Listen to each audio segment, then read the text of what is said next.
The FBI and Lumberton police searched the area of Alamac Road. Patterson was last seen getting into a brown Buick in the area of 9th Street in Lumberton, September 5th, 2017. If you have any information about her whereabouts, call Lumberton police. It was Monday, September 4th, 2017. It was a beautiful day at the beach where Abby was spending the day with her mother, soaking in the sun's rays and listening to the sounds of the ocean, not knowing that it would be the last time they would see each other. The next day, on Tuesday, September 5th, 2017, Abby Patterson, a 20-year-old from Lumberton, North Carolina, left her grandmother's home at around 11:30 a.m. on 9th Street.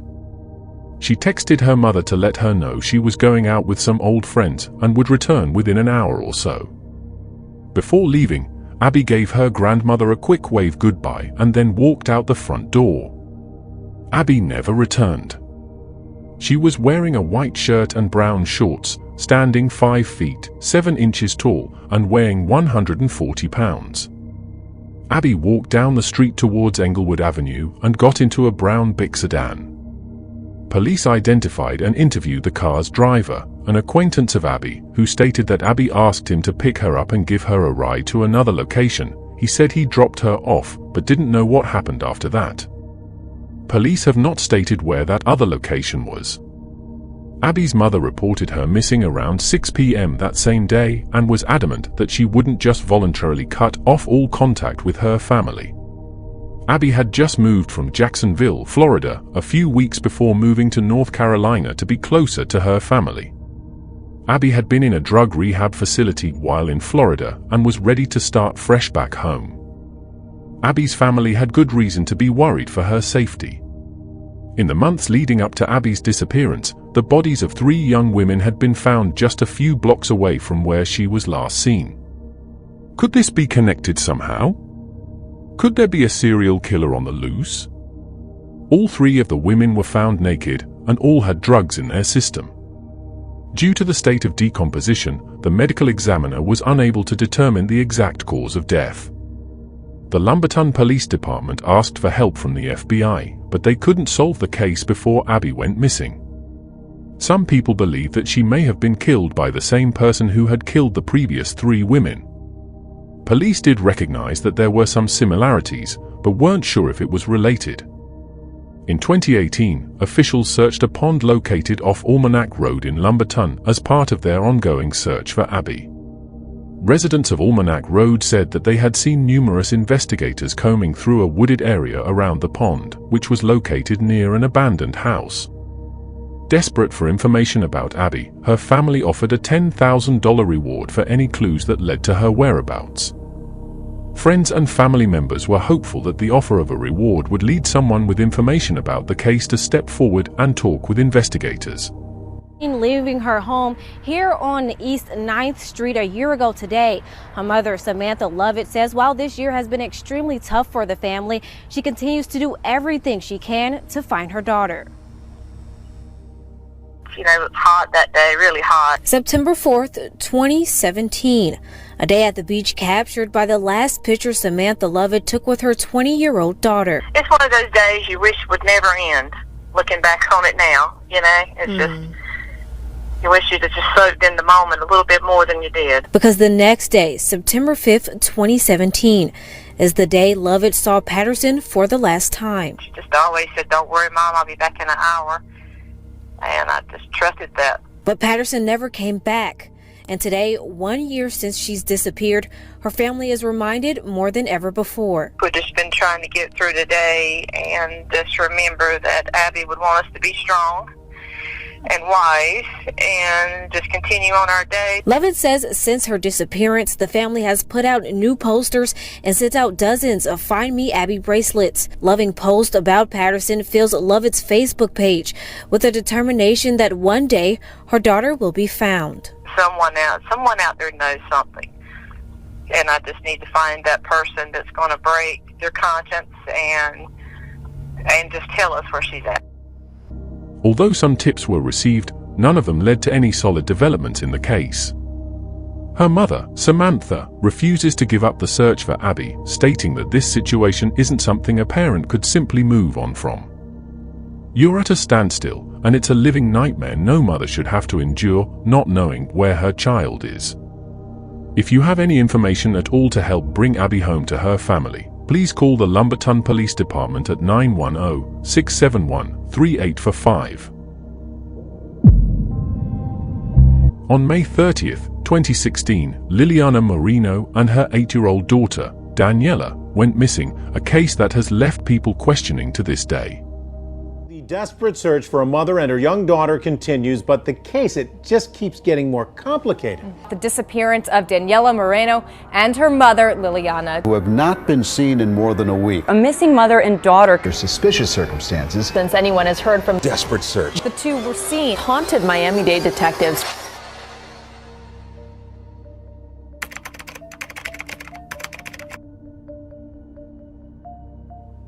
The two were last seen in their condo in Doral, Florida, at around 11 a.m. When police investigated, they found the door locked, with Liliana's belongings untouched.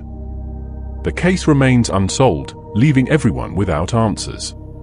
I met Daniela when we were both really young. We were just in kindergarten, and I had just transferred to the school, so I didn't really have much friends or people to talk to, but she was one of the first friends that I made when I transferred, and she was in my class up until 2nd grade, and I didn't realize then, but she had made such an impact on my life. And then once in 2nd grade, I just never saw her again. Avril, a classmate of Daniela at John I Smith Elementary School in Doral, had to deal with the shocking news of their disappearance as a 2nd grader. I was really young when it happened, and at the time I didn't understand what was going on. My mom had told me that I would no longer be seeing her and that she wouldn't be in my classes. And now that I'm older and I process it, it just hits kind of close to home because I was so close to her and she was my first friend, and I could just tell I would miss her.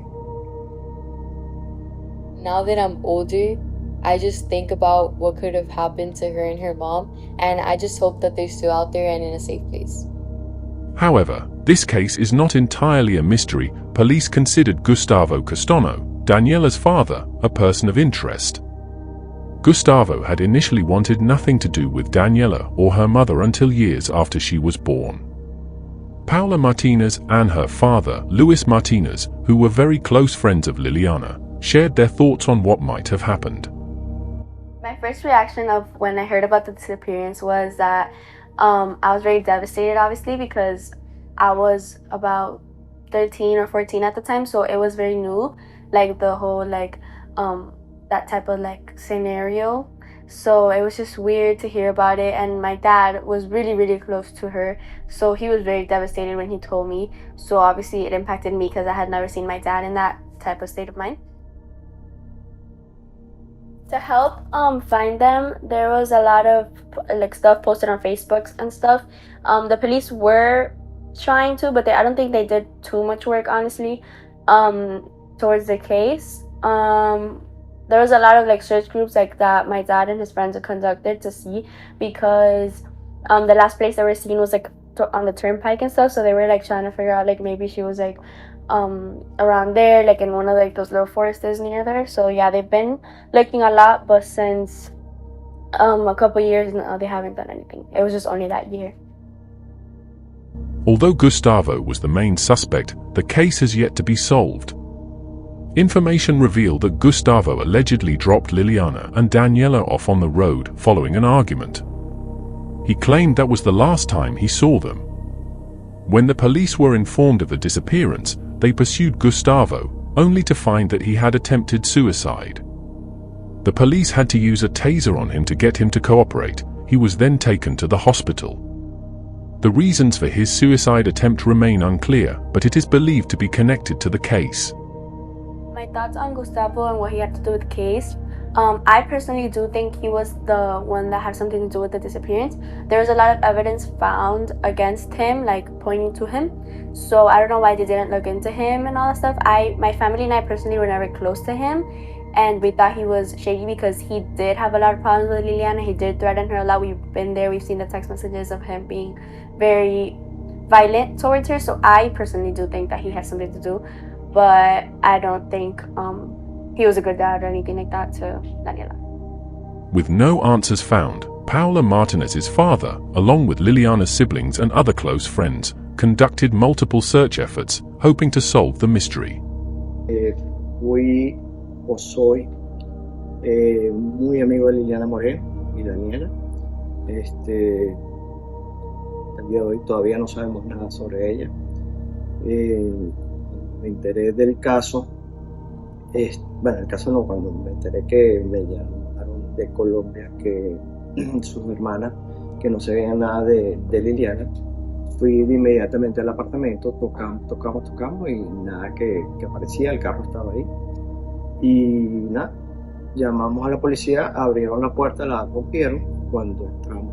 En ese caso yo era como Daniela me decía que yo era su tío abuelo. De inmediato empezamos a buscarla por todos lados y bueno, fueron muchos días tras búsqueda de ella, porque cada hora que pasaba, cada minuto, cada segundo se hacía súper difícil. Día y noche estuvimos metidos en montes, lagos, fuimos a los Mikosuki, por todos lados, hemos estado en todos los pantanos, charquitos, callecita, terrenito aquí en el Doral y en todo Miami y nada todavía. Attempts to contact local police or detectives for more information were unsuccessful as they did not respond. Completan 5 días desaparecidas y el tiempo no nos ayuda. Yo creo que ustedes se dieron cuenta de lo que acaba de suceder. Hasta el día de hoy estamos en el 2021, ya se va a acabar enero y no sabemos nada de Liliana ni de Daniel. Seguimos buscando, seguimos hablando con la policía, pero no tenemos una pista sobre ella. It's unsettling how a situation like this can hit so close to home. This mystery remains unsolved, meaning Liliana and Daniela Marino are still missing. The FBI has indicated that several clues point to foul play in their disappearance. However, they have not disclosed the nature of these clues to protect the integrity of the investigation.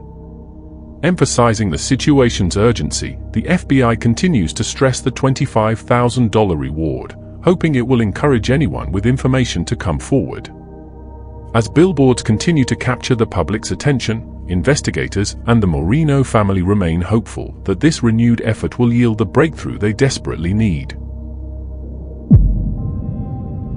Sonny Sramek was born on February 23, 2001, to Paula Johnson and Jody Sramek. Growing up, with her grandparents both being teachers, she was taught from an early age how to express herself and her talents. Sonny's parents described her as a bright and artistic young lady, with drawing and dancing being the two things that stand out in their memories of her as a child. Her mom was more than just a mom to her, she was a friend. She and her dad were close. He taught her how to drive and took her along on hunting trips, where she killed her first turkey. But things started to change in her teenage years. The struggles of being bullied in school marked darker times in her life. Fortunately, she was able to change high schools, where she was currently enrolled at the time of her disappearance. Sonny married at the early age of 17 to a man who was 10 years her senior, believing it was a good choice. However, she went through more growing and trying to do things right.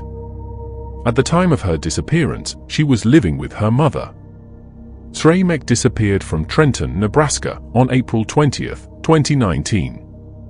She left with a male acquaintance, Floyd Cliff Coates Jr., in a white 2004 Ford Explorer with Iowa license plate number HGJ341, which had a black rim on the back passenger side wheel.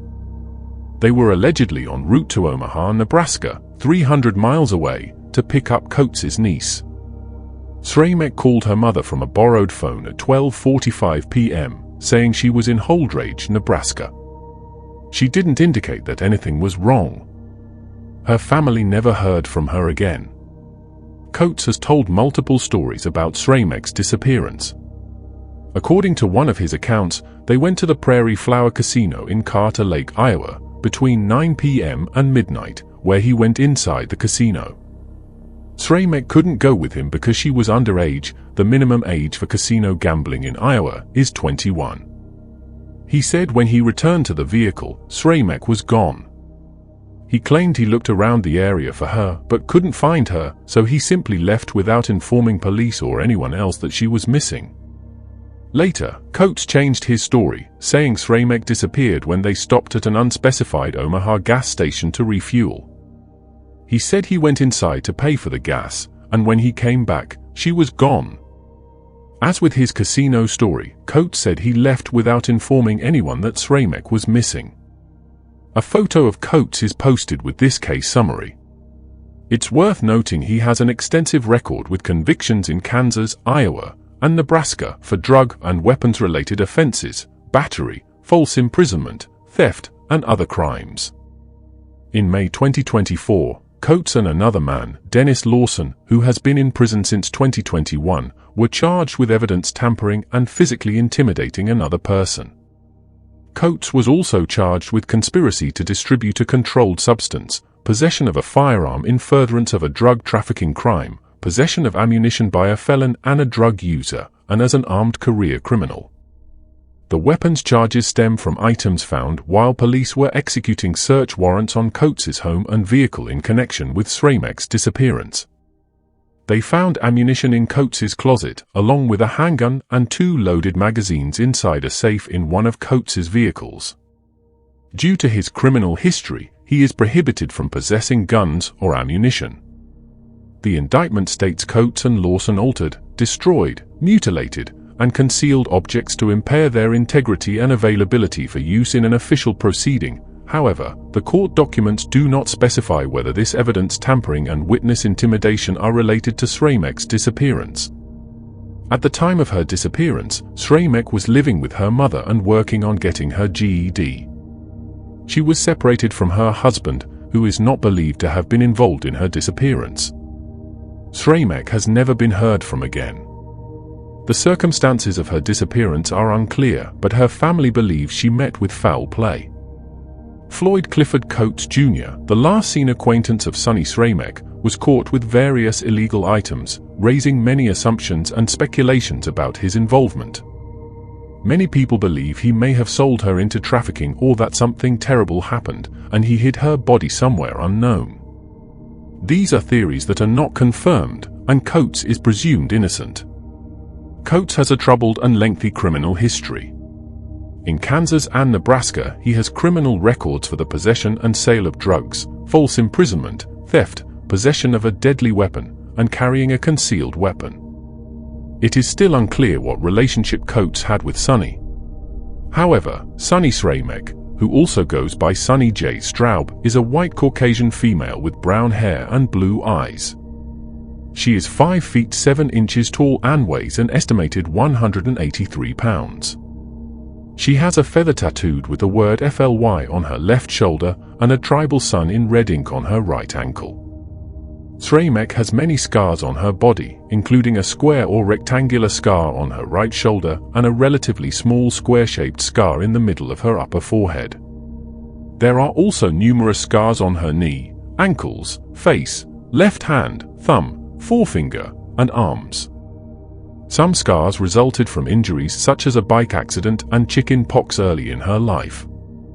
It has been 5 years since Sonny Shch's suspicious disappearance, and it is still an ongoing case with few leads. Police have not gone public or come forward with who they believe is a suspect, but as stated before, Coates is believed to have played a role in her disappearance.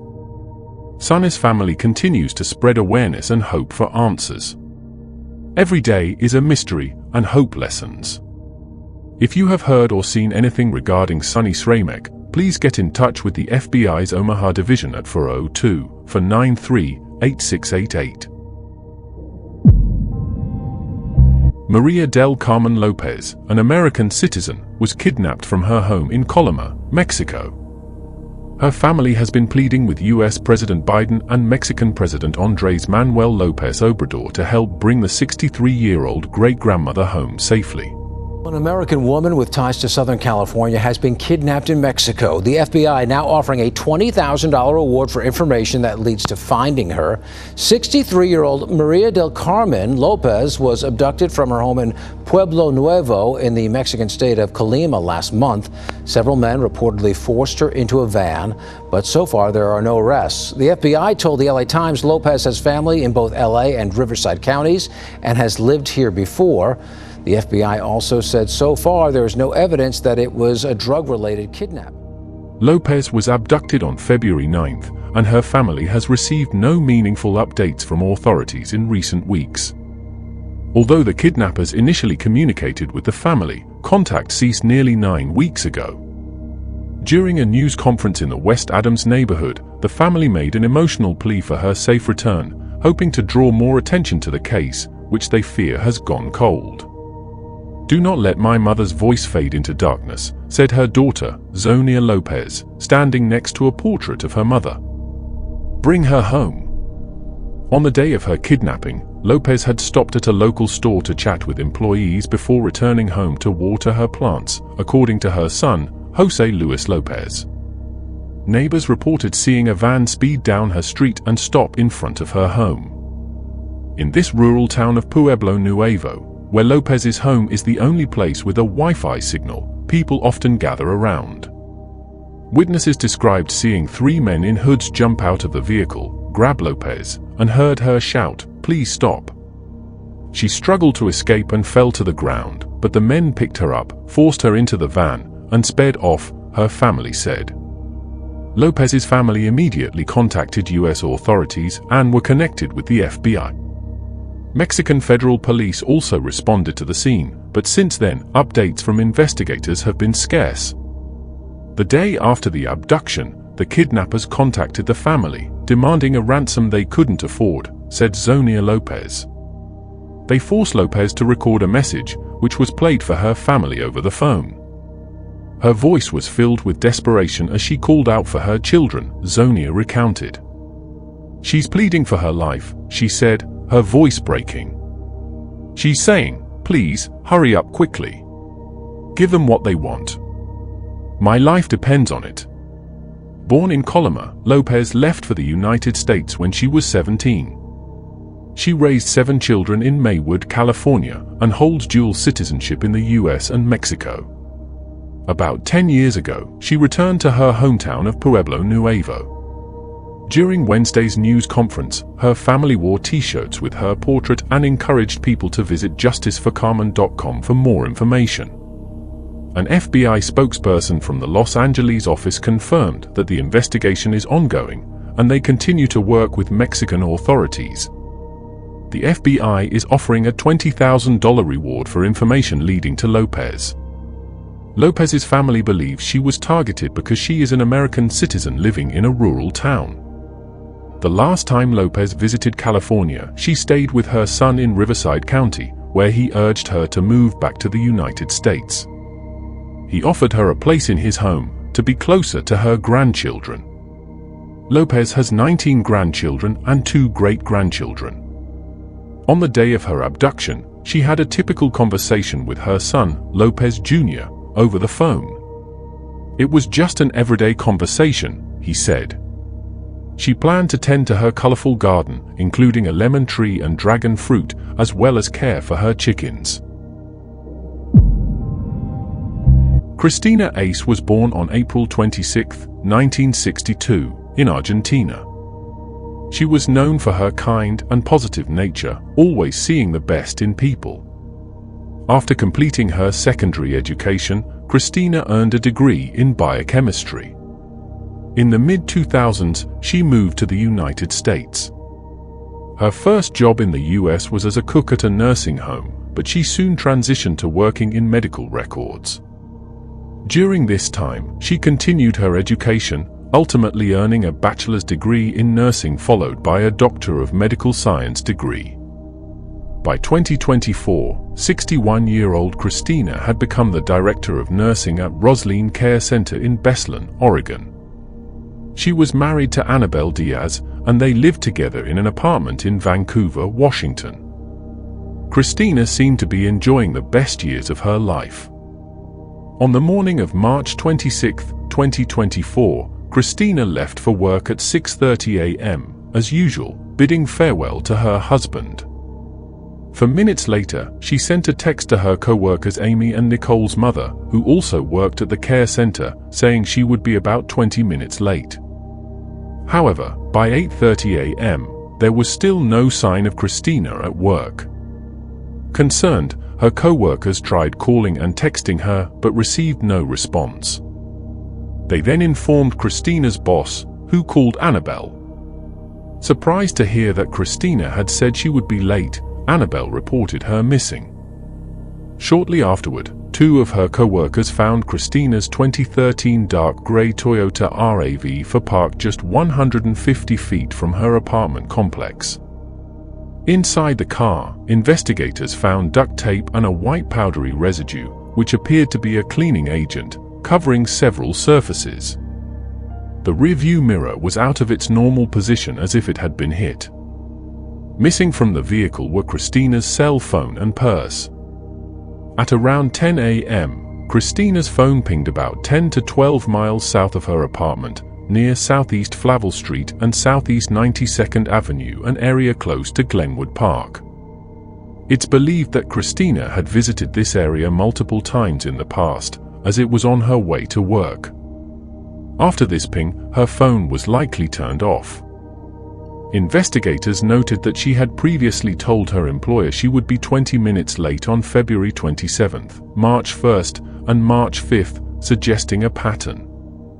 The route Christina took on March 26th, between 6:48 a.m. and 10 a.m., showed that she moved between Glenwood Park and possibly a nearby home.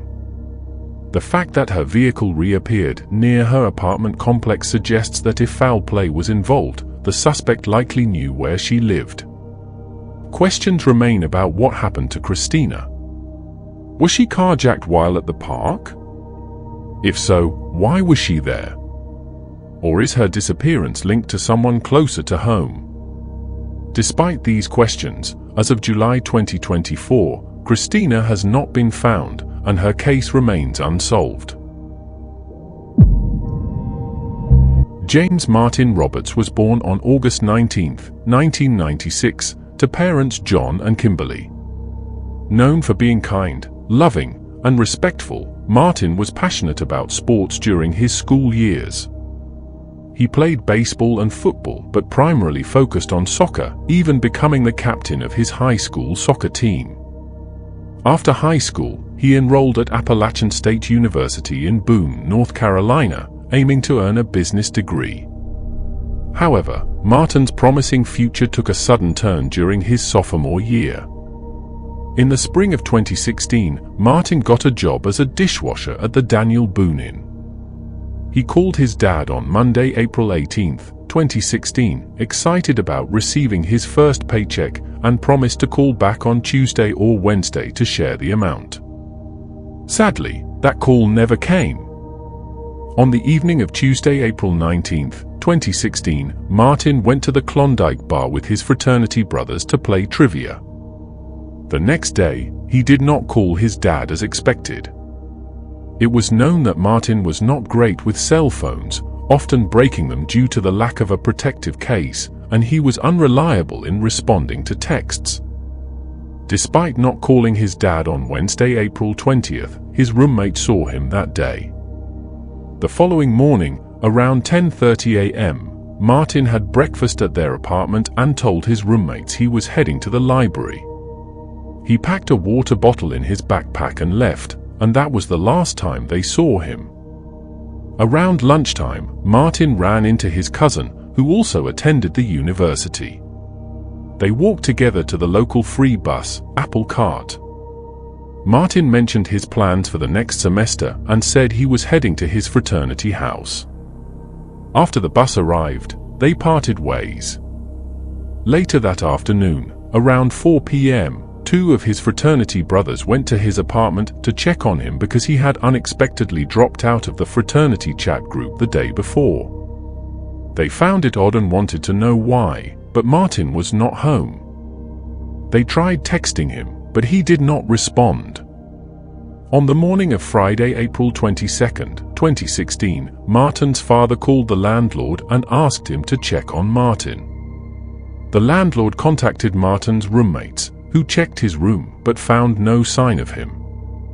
However, they discovered a note on his desk stating that he was leaving everyone behind. The note expressed his disappointment in himself for not taking advantage of the opportunities his parents had given him, but it did not reveal his plans or mention any intention of self-harm. Concerned, the roommates called Martin's father and read the note to him, prompting his father and stepmother to drive to the college immediately. The roommates also contacted the police and reported Martin missing. When investigators arrived, they found Martin's laptop, iPad, cell phone, and wallet in his room. His bank records showed no unusual withdrawals. They also found antidepressants in his room, which he was not prescribed, and investigators have never determined where or from whom he got them. A few months earlier, on the first day back at college for his sophomore year, Martin had been arrested for a DWI after drinking too much at a fraternity party. He lost his driver's license and had to get an identification card, which was missing along with him. After his arrest, his father and stepmother took him home, and he decided to take a semester off. He got a job at a local restaurant owned by a family friend and returned to college in January 2016, moving into an apartment instead of a dorm. For months later, he disappeared. When Martin's cousin learned he was missing, she went to his roommates for answers and discovered he had told two different stories. He said he was heading to the library, but he told her he was going to the fraternity house. Investigators obtained footage of Martin walking away from the bus stop, but it did not help locate him. A fellow student reported seeing him about an hour and a half later on Fleener Fork Road, between Winkler's Creek and Payne Branch Road, possibly heading towards Trout Lake, a known student hangout. This location was over a 2-hour walk from campus, and there were 2 more sightings of him in the same area, making the sightings credible. Investigators also uncovered surprising information. Martin was not enrolled in classes at Appalachian State University, but was taking online courses at a local community college. His grades were good until he suddenly stopped logging in about a month before his disappearance.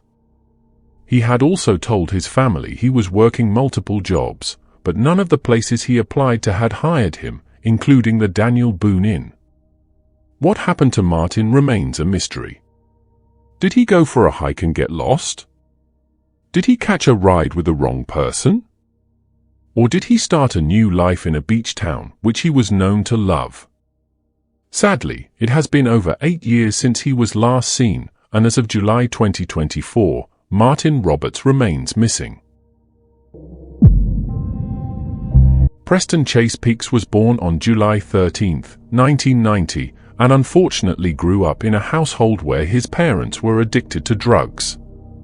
Following in their footsteps, Preston also struggled with drug addiction and had a few run-ins with the law. Despite his troubles, he was known to be a very likable person. By 2021, 30-year-old Preston was a father of 2, living in Reform, Alabama. Earlier that year, Preston took his grandfather's truck without permission, leading to a police chase. He eventually abandoned the truck and fled on foot, but was later caught and arrested. On February 14th, Preston had a heated argument with his father. The next day, he left his parents' home on foot, with no money, phone, or credit card, and has not been seen since. Initially, his mother, Paige Fields, thought Preston was trying to evade the police.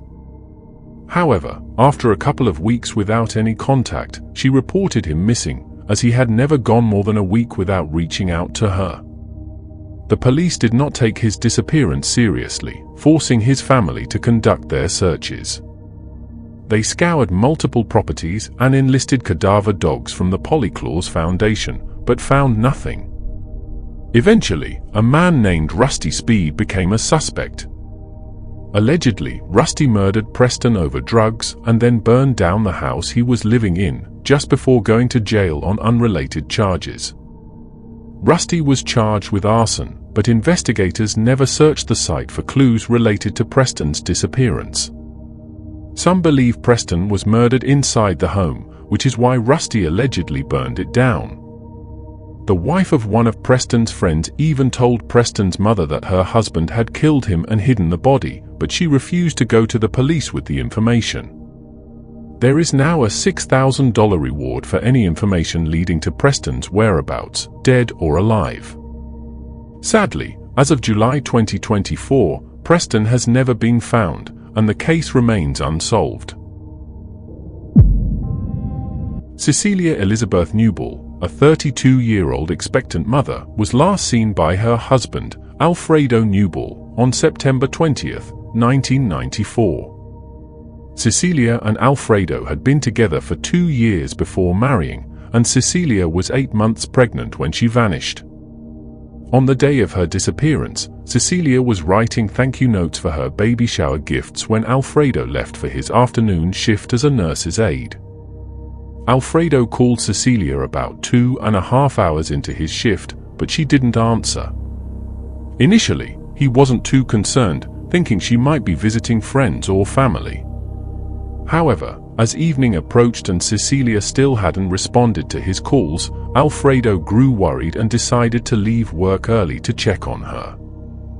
When Alfredo arrived home, he noticed Cecilia's car parked on the street instead of in its usual spot in the building's secure car park.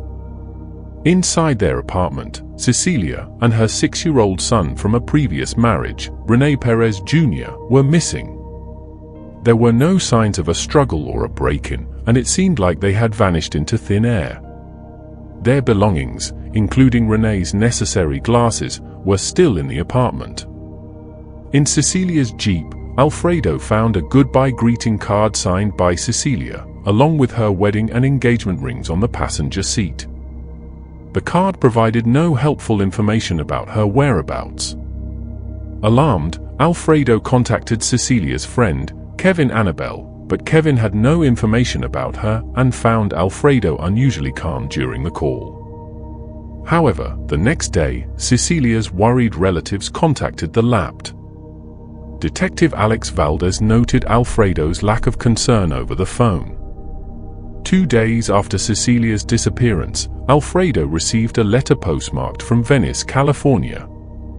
It contained another goodbye card identical to the one found in the Jeep and a typewritten letter signed by Cecilia, claiming she had run off with a doctor named Arturo and was moving to Honduras with René.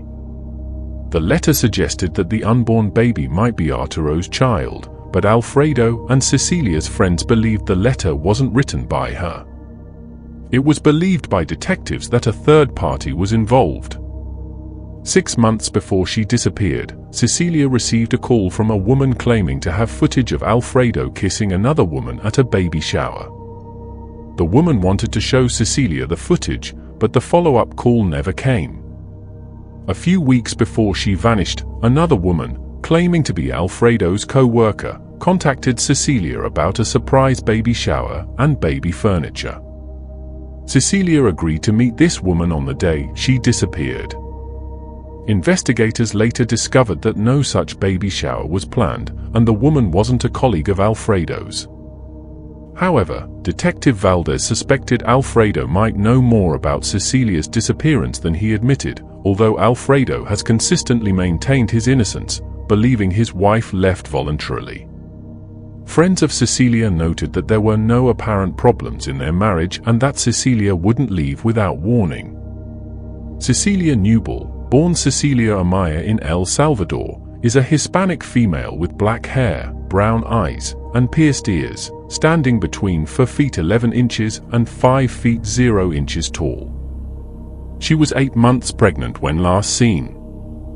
Her son, René Perez Jr., is described as a Hispanic male with brown hair and brown eyes, standing 3 feet 6 inches tall and weighing 70 pounds. He was missing his top teeth and wore glasses, which were left behind. If still alive, Cecilia would be 61 years old and René would be 35. Anyone with information about their disappearance is urged to contact the Lapped Missing Persons Unit at 213-996-1800. Jonathan Fraser was born on May 11, 1995, in Honolulu, Hawaii. The last time he was seen was on the morning of July 30, 2016, at his apartment around 9:30 a.m. Just over a week later, on August 8, his grey 1994 Honda hatchback, bearing the Hawaii license plate SXC021, was found near the intersection of Summer Street and KLY Road. His family is convinced that Jonathan did not leave voluntarily and believes foul play is involved. Jonathan studied at Castle High School, although he did not graduate. Standing at 5 feet 7 inches and weighing approximately 150 pounds, he had a passion for the ocean, enjoying shoreline fishing and boogie boarding. Jonathan also had a keen interest in working on cars and eventually got into street and outlaw racing. He enjoyed smoking marijuana and playing football. Despite his love for the sport and having a good arm, academic challenges prevented him from joining his high school team. Jonathan had a special bond with his pit bull, who was incredibly important to him. While he faced his struggles and was far from perfect, his family remembers him as a quiet and respectful individual. He was not an aggressive person but could stand up for himself when necessary. Despite his reserved nature, once he got to know someone, he would open up and engage in conversation. However, on November 17, 2015, Caleb Misk, the son of Michael Misk Jr., who is a well-known businessman in Hawaii, Caleb was involved in a serious car accident with Jonathan Fraser in Kaneohe, Hawaii. According to the investigation, Caleb was driving the car at high speed, with Fraser in the front passenger seat, when they collided with another vehicle on Kaneohe Bay Drive. Both Caleb and Fraser were severely injured and hospitalized. Fraser eventually recovered enough to be discharged, but he still experienced mental and physical pain and fatigue. Unfortunately, Caleb did not survive and died in the hospital on March 12, 2016. Unfortunately, on the evening of July 30, 2016, at about 9:30 p.m., Fraser and his 1994 Honda Civic were reported missing from his apartment at 6233 Keokr Place, apartment number 101 in Honolulu. His family and close friends last saw him that morning around 9:30 a.m. The authorities opened a missing person investigation, but Fraser and his car are still missing. The 1994 Honda Civic was registered under Hawaii Partners LLC, one of Misk's businesses. On July 31, 2016, the Honolulu Police Department, HPD, interviewed confidential one witness, a close friend of Fraser and his family. He said the apartment where Fraser was staying had been rented by Misk for his daughter-in-law, Delia Misk, Caleb's widow. Mike had allowed Fraser and his girlfriend, Ashley Wong, to live there with Delia. Witness mentioned that Caleb and Fraser were good friends before Caleb's death, and Delia and Wong were also close friends. The witness also said that Misk and his family did not believe Caleb was driving during the accident. Misk openly expressed to friends and family that he believed Fraser was driving and responsible for the crash that led to Caleb's death. On the same day, HPD interviewed confidential witness, another close friend of Fraser and his family.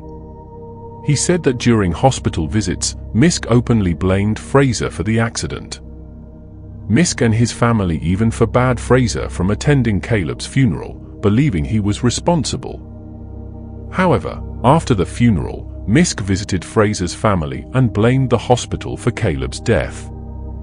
Despite this, Misk's family continued to threaten Fraser. Interestingly, despite initially blaming Fraser for his son's death, Misk allowed Fraser and his girlfriend to stay in the apartment rented for Delia. On August 7, 2016, Fraser's Honda Civic was found near 6233 Keokr Place, close to the intersection of Summer Street and Kuliu Road in Honolulu. The car was secured and unattended. These events show the complicated relationships and tension surrounding Fraser's disappearance, with suspicions of foul play lingering over the case. Jonathan's girlfriend, Ashley Wong, says he didn't know anyone in the area where his car was found. Since he disappeared, no one has seen or heard from him. His family says Jonathan was looking forward to becoming a dad and wasn't depressed. Overall, he was excited about his future when he went missing. However, in July 2017, Michael John Misk Jr. was arrested and charged with several serious crimes related to Jonathan Fraser's case. These charges included murder in aid of racketeering, conspiracy to murder for hire resulting in death, kidnapping using interstate facilities resulting in death, and conspiracy to commit kidnapping using interstate facilities. Investigators believe that for years, Misk used his pest control business as the headquarters for his criminal activities. These activities allegedly included drug trafficking, abduction, murder for hire, robbery, extortion, money laundering, and bank fraud. 10 of his associates were also arrested, facing charges such as drug and gun offenses, armed robbery, extortion, and participating in a racketeering conspiracy. A photo of Misk is included with this summary. Authorities suspect he ran a large criminal network under the cover of his legitimate business, involving himself and his associates in many illegal activities. Interestingly, Michael John Misk Jr. is also linked to another missing person case involving Rick Calhoun, who disappeared from Kaneohe, Hawaii, in 1996. Misk and Calhoun were friends and co-defendants in a criminal case. Although Misk's involvement in Calhoun's disappearance has not been proven, the connection raises suspicions. However, Michael John Misk is currently awaiting trial for Jonathan Fraser's death. If found guilty, he could face the death penalty. Despite extensive searches, Fraser's body has never been found. However, due to the suspicious circumstances surrounding his disappearance, foul play is strongly suspected. Christopher Dale Gregory was born on March 23, 1984, to Tony and Rhonda Gregory. In 2006, 21-year-old Chris was living with his parents in Russell Springs, Kentucky. On January 31, 2006, Chris told his mother he was going to hang out with friends at an apartment just outside of Russell Springs. That evening was the last time Rhonda ever saw her son. When Chris failed to return home and did not answer his phone, his mother reported him missing. Investigators spoke with his friends, who confirmed that Chris had been at the apartment but said he left around 9:30 p.m., mentioning he was going to meet someone at the Key Village shopping center. Chris's green 1997 Pontiac Grandam was found that same day in the shopping center's parking lot, in front of the bowling alley. A couple of months later, his driver's license and other documents were discovered alongside a road about 6 miles south in Jamestown, Kentucky. Unfortunately, these clues did not lead to his whereabouts. Rumors about what happened to Chris often involve drugs. The chief of police has identified 4 persons of interest who allegedly know exactly what happened to Chris that night. These individuals were brought in for police interviews and initially agreed to take polygraph tests, but after consulting with attorneys, they all backed out. Police found blood on the shoes of 2 suspects, but they needed DNA samples from both of Chris's parents for comparison. Chris's father has refused to cooperate and has reportedly been on the run for years. Sadly, very little information is available, and as of July 2024, Chris Gregory remains missing, with his case still unsolved. Please share your thoughts and any information you might have in the comments below. Crystal Ann Timick was born on September 23, 1987. She lived in the Hyde Park neighborhood of South Central Los Angeles. On June 30, 1994, 6-year-old Crystal was picking peaches from a neighbor's tree along with her brothers. This took place sometime between 2 p.m. and 5 p.m. After a while, her brothers went back inside their house, leaving Crystal outside alone. A few minutes later, they returned to call her inside, but Crystal had vanished without a trace. When the police arrived, an extensive search operation was immediately launched. This effort included participation from neighbors, close to 100 police officers, and agents from the Federal Bureau of Investigation, FBI. Simultaneously, the City Council offered a $10,000 reward for information leading to Crystal's safe return, hoping to encourage tips from the public. That afternoon, a localized tactical alert was issued, requiring all on-duty law enforcement personnel to remain on shift to aid in the search efforts until the alert was lifted.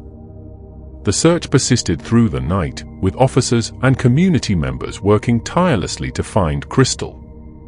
The localized tactical alert was eventually lifted at around 4:30 a.m. on the morning of July 1st, marking the end of the initial search phase.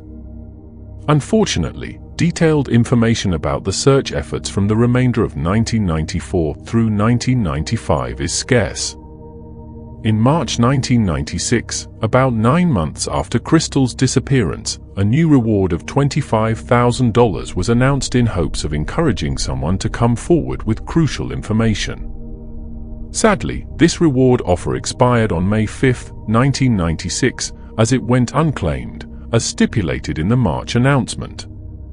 Despite the initial surge of activity and the subsequent reward, no significant leads emerged during that period. Crystal's case regained public attention in August 2005 when a significant search operation was conducted at a neighbor's house. This house, located directly across the street from where Crystal's family lived at the time of her disappearance, was thoroughly examined by numerous law enforcement officials. The search was prompted by a tip about a suspicious burial of an animal that reportedly occurred shortly after Crystal went missing. Unfortunately, the search only uncovered animal bones on the property.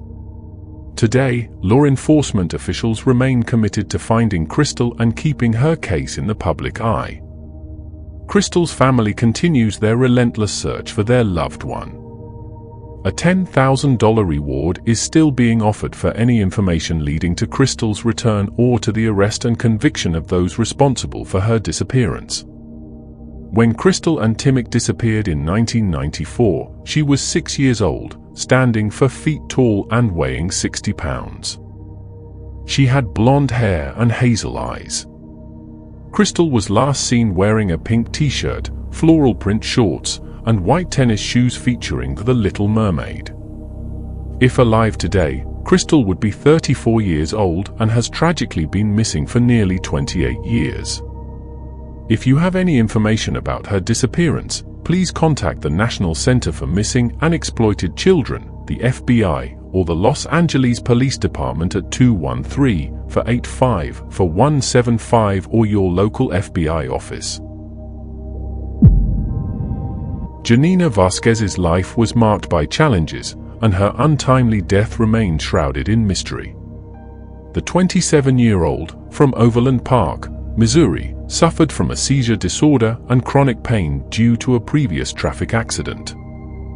These health issues meant she relied on her parents, with whom she lived, and she could not drive or walk long distances.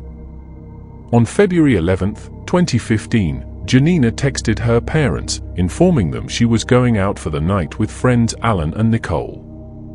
This was unusual, as she had few friends, but her mother, Jenny Cochran, was pleased that her daughter seemed to be socializing more.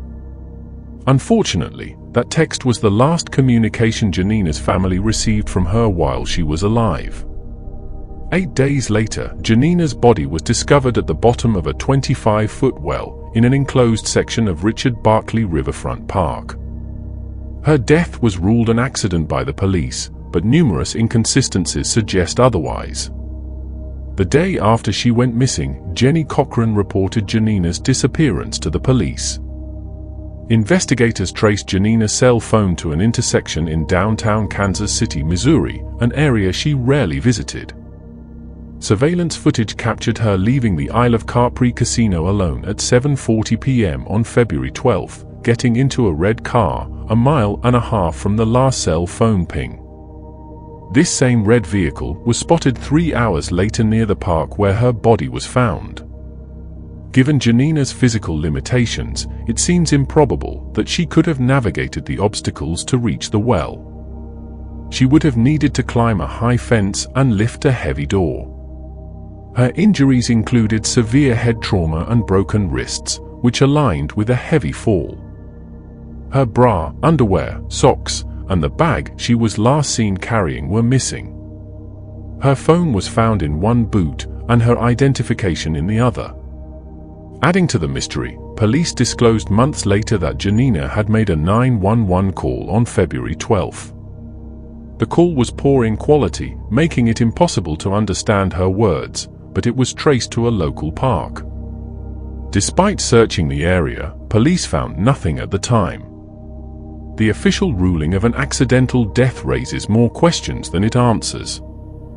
The narrative asks us to believe that Janina, driven to the park by an unknown individual, scaled a high fence, opened a heavy door, removed most of her clothing in freezing temperatures, and then accidentally fell into a 25-foot well. Furthermore, the 911 call suggests she was in distress, potentially witnessing or experiencing a crime. It is highly unlikely that she accidentally dialed 911 and then met her death by coincidence. Janina's family continues to seek answers, struggling to understand the circumstances that led to her tragic end. On October 22, 1986, Bambi Brantley vanished in Leesville, Louisiana, under mysterious circumstances. The last known sighting of her was at a local convenience store where she purchased a drink and used the pay phone. What happened afterward remains unclear, but authorities speculate that she may have attempted to walk home.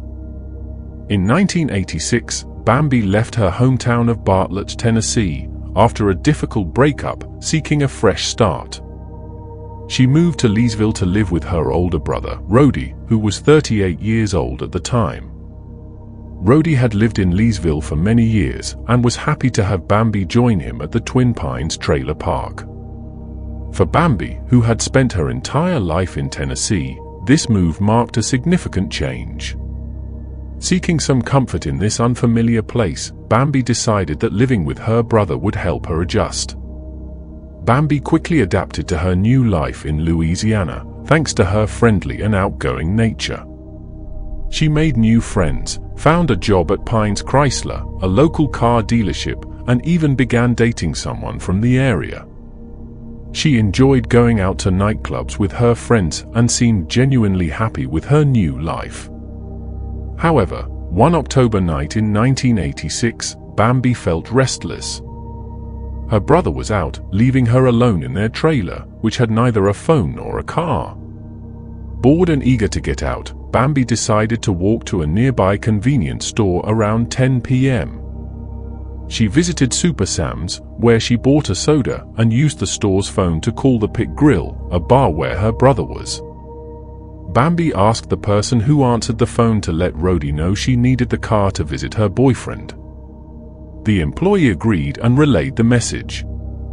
At about 10:30 p.m., Rody received Bambi's request.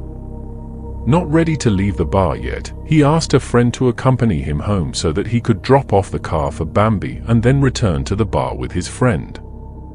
When Rody arrived at the trailer, he found it empty but noticed Bambi's soda on the floor, indicating she had returned from the store.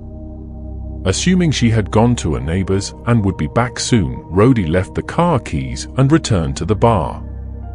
After the bar closed, Rody and his friend returned to the trailer just after 2 a.m. The car remained parked where he left it, and Bambi's drink was still in its place, but there was still no sign of her. Initially thinking she might have caught a ride with a friend, Rody grew increasingly worried when she didn't return the next morning and missed work. Bambi was known for being responsible and had never missed a day of work before. Panic-stricken, Rody contacted the police to report his sister missing. Detectives soon found witnesses who had seen Bambi walking along Louisiana Highway 8 after leaving Super Sam's, but no one had seen her after that. There was no evidence of a struggle or anything unusual inside the trailer, making the investigation even more challenging. In 1989, the Vernon Parish Sheriff's Office began exploring a potential link between Bambi's disappearance and the mysterious vanishings of 2 other women in the area, who were later found murdered. One of these cases involved Karen Hill, a 21-year-old who worked at a convenience store on Fort Polk. Karen disappeared in November 1988, and her body was found the next day, tied to a tree and shot, about 10 miles from where she was last seen. The second case occurred in June 1989, when 23-year-old Pamela Miller went missing in Leesville. Her remains were discovered 5 months later, also near Fort Polk. A soldier stationed at Fort Polk, named Samuel Galbraith, was eventually arrested and charged with manslaughter in Karen Hill's case. However, both Pamela Miller's murder and Bambi Brantley's disappearance remain unsolved. Despite the resolution of Karen's case, many believe that all 3 cases are connected, though law enforcement has yet to establish definitive links. By 1990, the Vernon Parish Sheriff's Office had largely abandoned the investigation into Bambi's disappearance. The case went cold until March 2018, when a new team of detectives decided to re-examine the evidence. These detectives, like their predecessors, suspected that Bambi's case might be related to other cases involving missing or murdered women in the area. For Bambi's family, the painful reality is that she is likely no longer alive. However, they continue to hope for some form of closure, longing to understand what happened to her on that fateful night after she disappeared. On January 6, 1991, in Pittsburgh, Pennsylvania, the mysterious disappearance of 28-year-old Terry Slaugenhaupt began to unravel. Terry, a woman with a troubled past, left her apartment on North St. Clair Street, where she lived with her roommate, to go on a date. That evening, she returned home, preparing for a job interview the next day. Her roommate recalls Terry mentioning she needed to make a quick trip to a nearby convenience store, something she did often due to the lack of a phone in their apartment. However, that night, Terry never came back. As the hours turned into days, and then weeks, her sudden disappearance became increasingly alarming to those who knew and loved her. Worry began to spread among her family and friends as they realized that Terry was nowhere to be found. Terry's life was marked by hardship and struggle. She grew up in Aspinwall, Pennsylvania, and battled with alcohol addiction, a problem that started when she was just in the 10th grade. Despite her efforts to overcome this through multiple stays in rehabilitation, Terry often found herself relapsing. Her relationship with her mother was strained because of her addiction, yet they managed to stay in touch, especially on special occasions like holidays and birthdays. The last time her mother saw Terry was during Christmas in 1990, when Terry visited with an unknown man by her side. Terry had plans to reconnect with her brother on January 8th, but when she didn't show up, her absence was painfully obvious. Her concerned brother reached out to her roommate, who informed him that Terry hadn't been seen for days.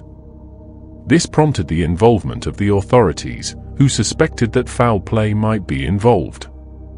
However, the investigation quickly hit a wall due to the lack of solid evidence and the absence of witnesses who could provide any insight into Terry's last movements before she vanished. Despite the passing years, Terry's mother holds onto the hope that her daughter is still alive, believing that she wouldn't just disappear without a trace. Yet, every new detail uncovered by investigators only adds to the enigma surrounding Terry's case, leaving her disappearance as one of Pittsburgh's enduring mysteries. Alexis Camry Scott was born on May 20, 1997. In 2017, when she was 20 years old, she left Peoria, Illinois with 2 guys and a girl, planning to find work as a dancer in Las Vegas. Sadly, she got mixed up with a bad group in Vegas who forced her into a terrible situation. She managed to escape and was found in Sacramento, California, frightened and confused. Her mom named April helped her get back home to Peoria, but she was scared the people who hurt her would come after her. After being home for just 3 weeks, on Friday, September 22, 2017, Alexis went to a party and never returned home. The next morning, when April woke up, she noticed that Alexis wasn't at home. She searched everywhere, and despite many efforts to search her, she couldn't find her. She was afraid of where she went. Alexis had a 2-year-old son named Tevin. April asked Alexis's son, did she leave last night? Do you know where she is? What's going on? And he said that they had been hanging out that night. And then at around some time between 11 and midnight, she headed out, got into a car, and left, and he hadn't heard from her. April decided to call Alexis, but she didn't answer her phone. She thought that she would reach home on Sunday, but when she did not reach home on Sunday, she became very worried. Then April messaged her on Facebook, but her phone was not activated. Finally, Alexis decided to call the Peoria Police Department to report her daughter missing. The police quickly started looking into where Alexis was last seen. She was known to be now to kind of describe the location. It's off of what appears to be a main road. There's like a Burger King, there's a car wash, there's all sorts of businesses up and down, and then the houses are almost directly off of that. They searched for any sign of Alexis, any of her clothes that she was wearing, the phone that she maybe had that night. October 1st, 2017, they also showed up at the home and the 100 block of Richmond Avenue to speak to the residents about the party. Peoria Police Department detectives went to the neighborhood where the party was held and went door to door asking if anyone had any information on Alexis. Unfortunately, nobody said they did. They also searched vacant houses in the area to see if they could find any physical evidence leading to Alexis's whereabouts. Again, they found nothing. The host told authorities that they didn't really know Alexis very well, but she had been at the party that night. They said there were about 12 or so other people there. And they even said that it wasn't even a party. It was just a few people hanging out, and authorities were able to get a list of all the individuals who had been there and were able to question everyone, thinking they would get some sort of clear direction on where Alexis went, who she may have left with, but unfortunately ended up. 2 months after she disappeared, a search warrant was executed on the home where the party took place. It's unclear what evidence was found at the home, but there was still no sign of Alexis. However, people who lived there did some strange things after Alexis disappeared. They took items from the house to a burn pile, they raided a bedroom of a potential suspect, and they got rid of their washer and dryer. Her family later found out that the owner of the home where the party was knows the man who had trafficked her, and it's believed she was kidnapped and put back into the lifestyle. However, people close to the case have said that most of the physical and circumstantial evidence suggests she was murdered on the day she went missing. Alexis's 2-year-old son, Tevin, lives with April and was under her care when Alexis disappeared. He sees the flyers all the time. April just told him she was away and she'd come back soon. I'm just trying to be a good mom for her and a good grandma for him. Regardless, her family is keeping up hopes that Alexis is still alive. But as of April 2024, she hasn't been found, and this case remains unsolved. There is a short video of Alexis's son, recorded by Alexis's mother, April, in 2021. In the video, he is playing with toys.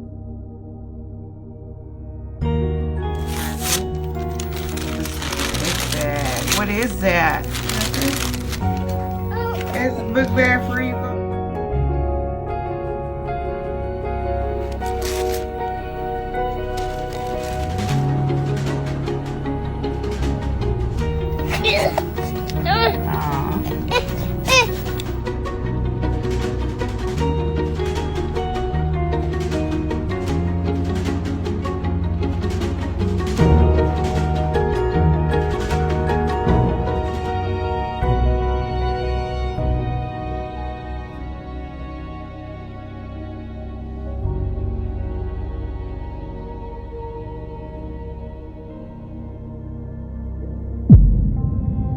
Dennis Lloyd Martin was born on June 20, 1962. Like many boys of his era, he had a love for the outdoors. He especially cherished the times when his father, William Martin, would take him and his older brother on camping trips. This annual tradition took them to the Great Smoky Mountains every Father's Day, a short distance from their home in Knoxville, Tennessee. On June 14, 1969, 6-year-old Dennis joined his father, grandfather, and brother for their yearly camping trip. The family arrived at their campsite, eager to enjoy their time in the beautiful surroundings of the Smoky Mountains. That afternoon, at around 4:30 p.m., Dennis was playing with other children at the campground. The kids, full of energy and imagination, devised a plan to surprise the adults by sneaking around some trees and bushes. One by one, the children sprang out from their hiding places, except for Dennis. William Martin, Dennis's father, had seen his son hide behind the bushes and waited for him to reappear. But minutes passed, and Dennis did not come out. Concerned, William immediately began searching for his son. He sprinted for 2 miles in the direction Dennis was last seen, but found no trace of him. Upon his return, empty-handed, the gravity of the situation became clear. Dennis's grandfather, Clyde Martin, wasted no time and rushed to the nearest ranger station to report the disappearance. Unfortunately, by the time he reached the station, it was already 8:30 p.m., and a heavy rainstorm had begun to blanket the mountains. Over the next few hours, more than 3 inches of rain fell, washing away any potential tracks or clues. The relentless downpour caused streams and rivers to flood, further complicating the search efforts. The search for Dennis Martin would become the largest in the history of the Great Smoky Mountains. Over 1,400 search and rescue personnel, along with volunteers, combed the area in hopes of finding the missing boy. Helicopters and even Army Special Forces were brought in, sparing no expense. At one point, searchers found a trail that led to the edge of a stream, where they discovered a child's sock and shoe, matching the ones Dennis had been wearing. Despite this, no other significant evidence was uncovered.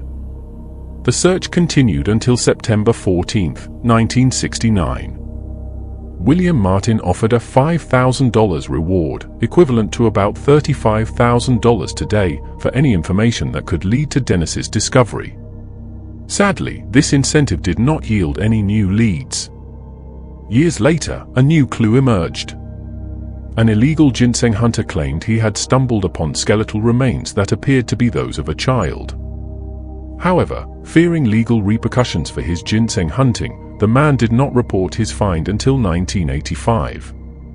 By then, when investigators searched the area, they found no trace of the remains he described.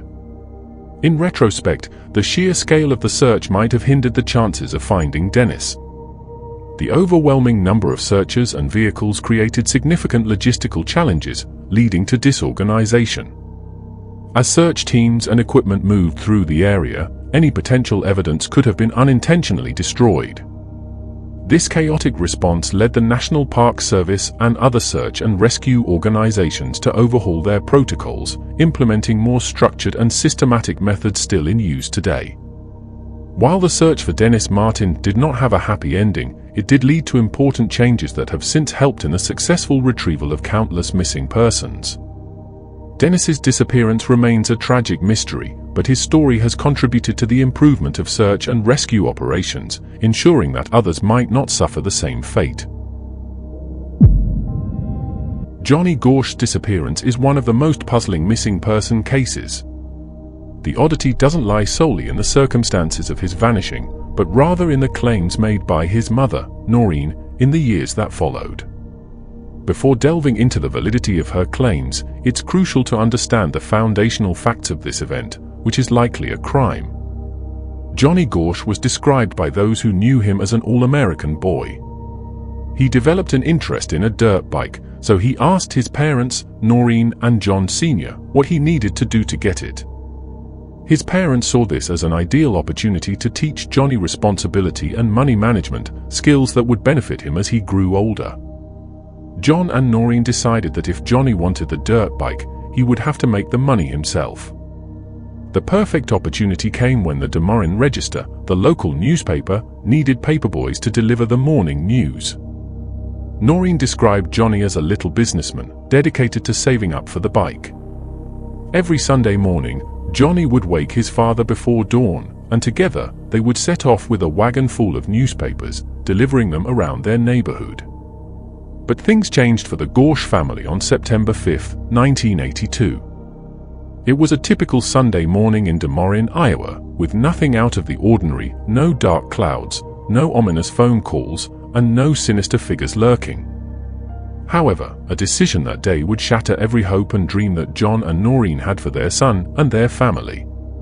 The Sunday morning paper route had become a bonding time for father and son. Johnny was learning the value of $1, and John Sr. found comfort in knowing he was there with his son if anything went wrong.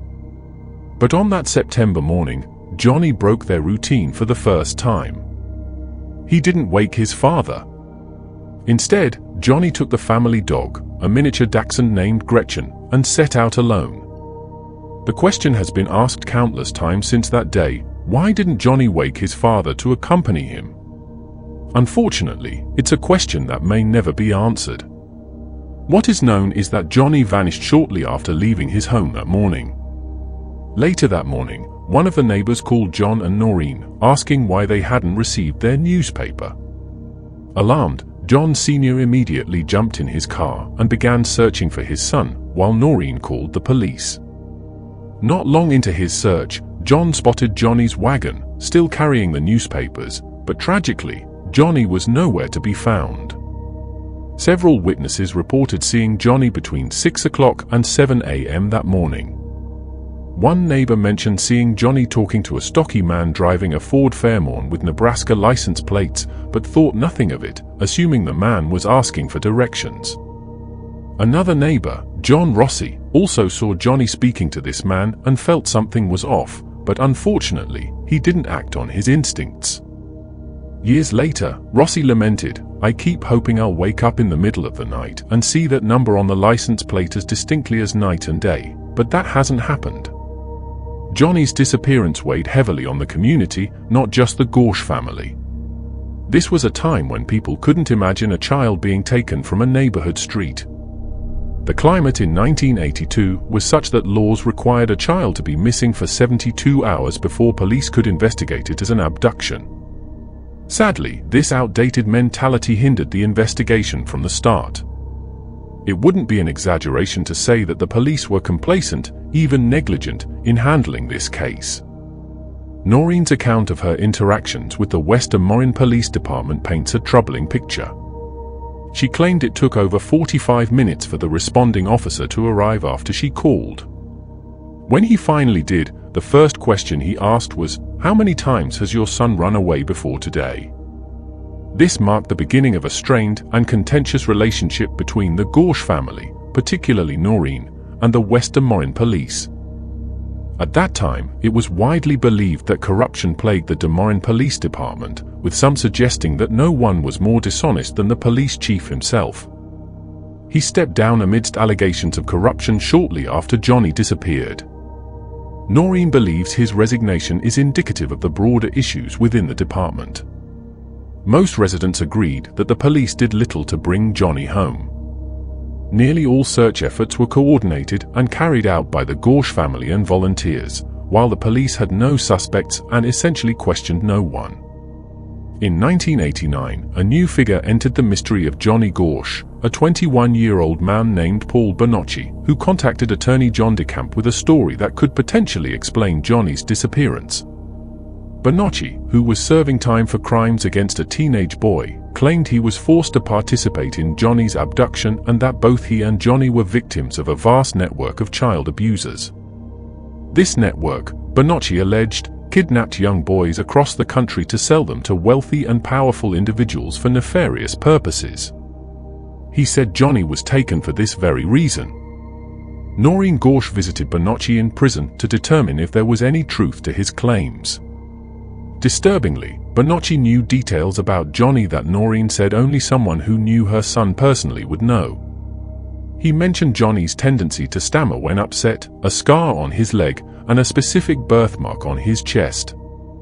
Perhaps most eerily, Bonacci knew that Noreen was a yoga instructor, something she said had never been disclosed to the media or police.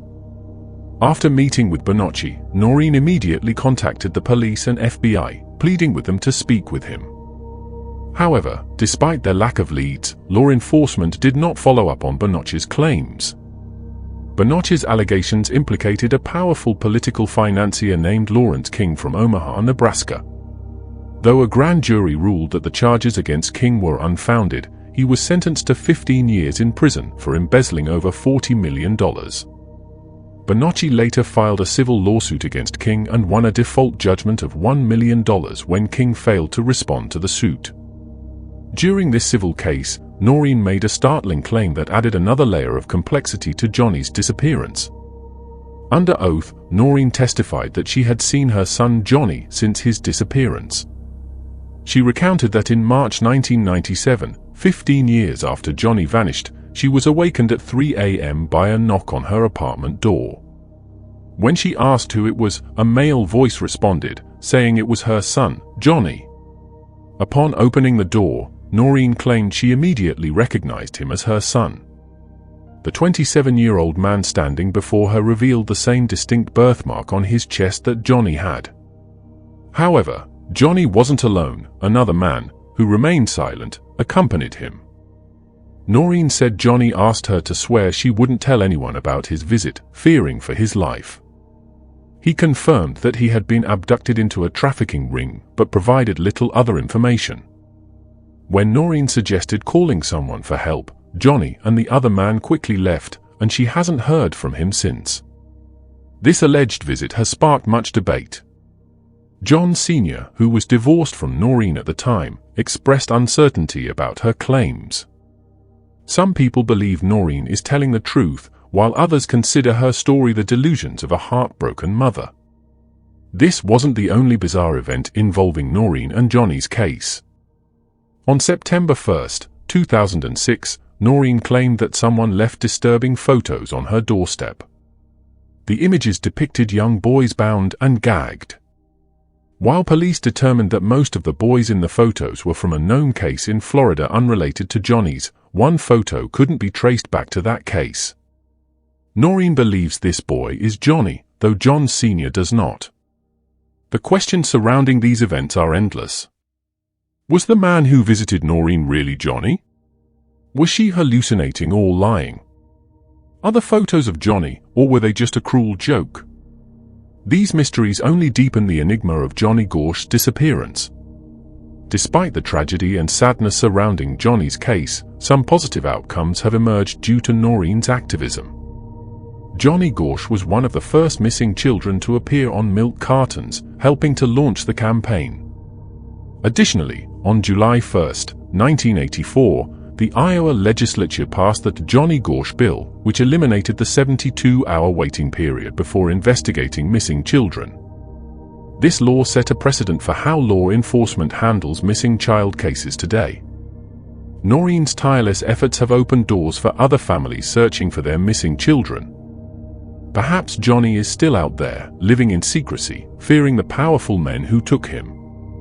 It's a question we may never have the answer to. All we can do is hope that Johnny and his family find peace, one way or another.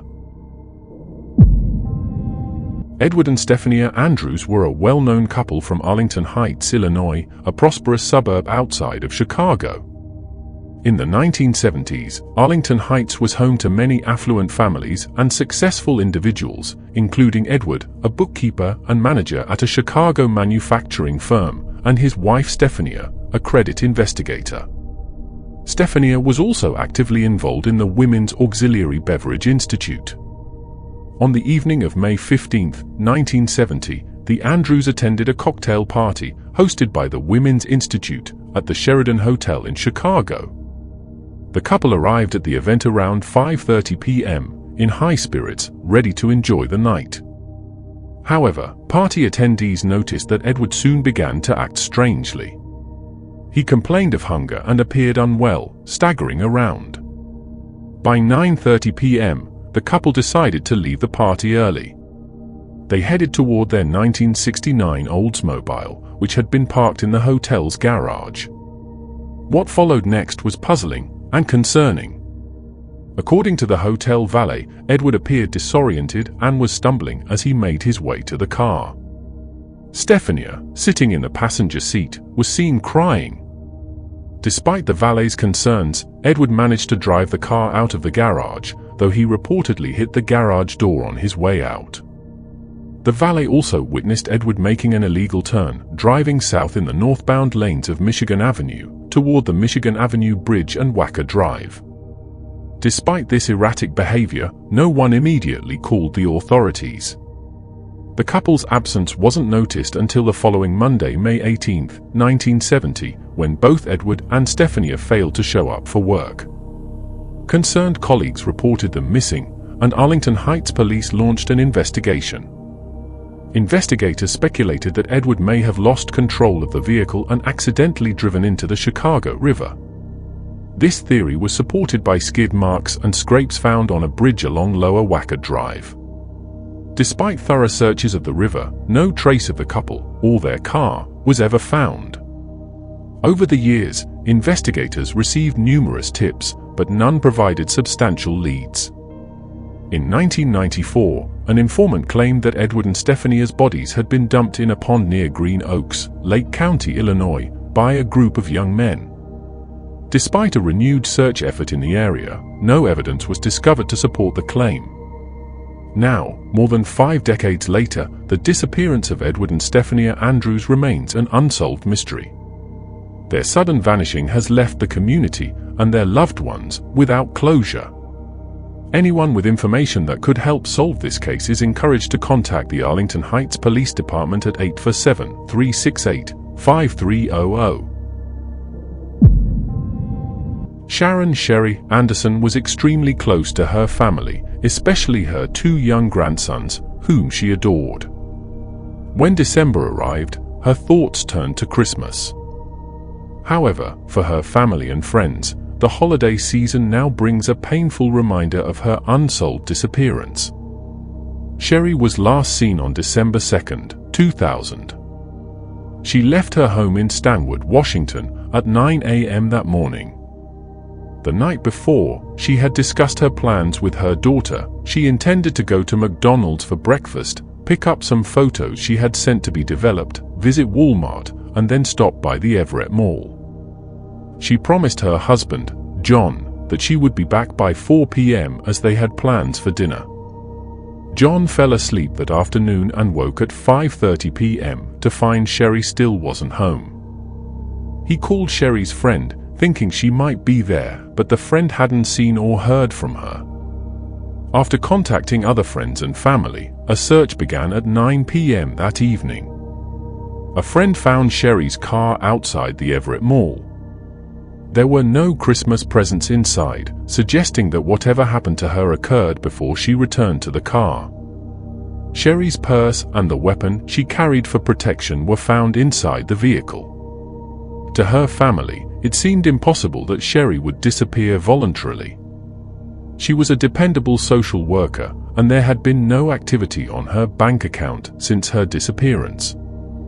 Family and friends took the lead in the investigation, searching pawn shops for the jewelry Sherry was wearing when she vanished. She had a custom-designed wedding ring, a diamond flanked by black onyx set in white gold. However, there was no sign of the ring in any stores. There has been no trace of Sherry since her disappearance. John filed for divorce a year later, stating that he needed to move on, but the rest of the family has continued to search for answers. Sherry was 5 feet 8 inches and 130 pounds when she vanished. She was biracial, of Caucasian and Cherokee Native American descent, and was last seen wearing a green jacket, blue jeans, and white shoes. Anyone with information about Sherry Anderson's disappearance can contact the Everett Police Department at 425-257-8413. On the evening of December 28, 2022, Peter Bagland got up from the sofa and told his wife, Michelle, that he was going for a walk. He assured her he would be home soon, but over a month later, he remains missing. Peter, 55, had been married to Michelle for over 20 years and had her name tattooed on his neck. The couple shared a life in Greater Manchester, enjoying their 4 grandchildren and recently celebrating the arrival of their first great-grandchild.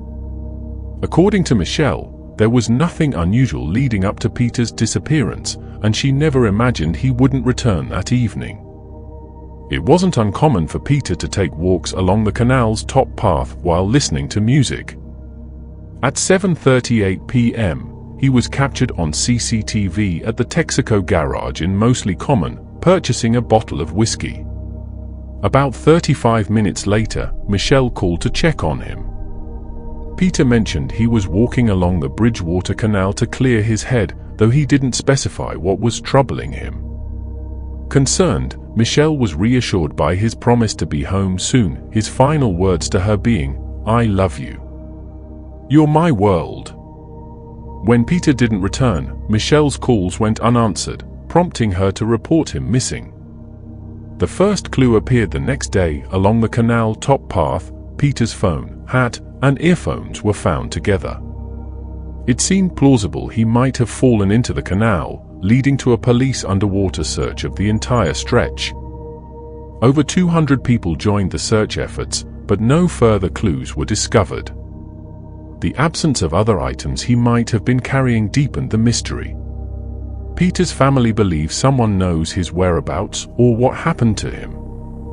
They urge anyone with information to contact Greater Manchester Police at 101 or Crime Stoppers at 0800 555 111. Peter is described as 5 feet 10 inches with grey hair and a tattoo on the left side of his neck. 22-year-old Tals Arfad has been missing since the early hours of December 16, 2022. His case has baffled investigators, as there has been no trace of him for nearly 2 years.